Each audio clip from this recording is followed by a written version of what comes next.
Hello friends, good evening. Welcome back to our channel granny's kitchen. ఈరోజు Glucon D juice ఎలా prepare చేసుకోవాలో చూపిస్తాను. Summer సీజన్లో బాడీని కూల్గా అలాగే నీరసంగా ఉంటుంది కదా, నీరసాన్ని కూడా బాగా తగ్గిస్తుంది. చిన్నపిల్లల నుంచి పెద్దవాళ్ళ వరకు హ్యాపీగా ఎంజాయ్ చేయొచ్చు. ఈ డ్రింక్ ఇన్స్టెంట్ ఎనర్జీ ఇస్తుంది అనమాట. డెఫినెట్గా ట్రై చేయండి. వీడియోలోకి వెళ్ళే ముందు కటోరాలో హెల్త్ బెనిఫిట్స్ ఏంటో చూసేయండి. ముందుగా 2 బౌల్స్ తీసుకోండి. ఒక బౌల్లో సబ్జా గింజలు, ఇంకొక బౌల్లో 1 టేబుల్ స్పూన్ కటోరా వేసుకుని నానబెట్టుకోండి. కటోరా అయితే 2 అవర్స్ పాటు నానితే సరిపోతుంది, లేకపోతే ఓవర్ నైట్ అయినా సరే నానబెట్టుకోండి.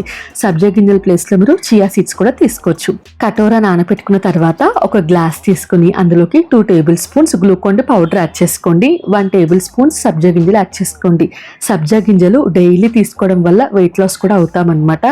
ఇక్కడ నేను 2 టేబుల్ స్పూన్స్ హనీ యాడ్ చేస్తున్నాను. మీ స్వీట్నెస్కి సరిపడా హనీ యాడ్ చేసుకోండి. హనీ ప్లేస్లో మీరు షుగర్ కానీ పటిక బెల్లం పౌడర్ కానీ ఏదన్నా యాడ్ చేసుకోవచ్చు.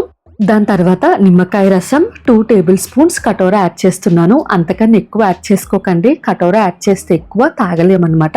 చిటికెడు సాల్ట్ యాడ్ చేస్తున్నాను. సాల్ట్ యాడ్ చేసుకుని వాటర్ యాడ్ చేసి బాగా మిక్స్ చేసుకోండి. మీరు వాటర్ ప్లేస్లో కోకోనట్ వాటర్ యాడ్ చేసుకోవచ్చు, సోడా కూడా యాడ్ చేసుకోవచ్చు.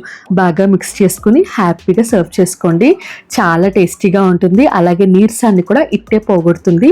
డెఫినెట్గా ట్రై చేయండి. కానీ నిమ్మకాయ మాత్రం కరెక్ట్గా వేసుకోకపోతే ఈ జ్యూస్ అంత టేస్టీగా ఉండదు.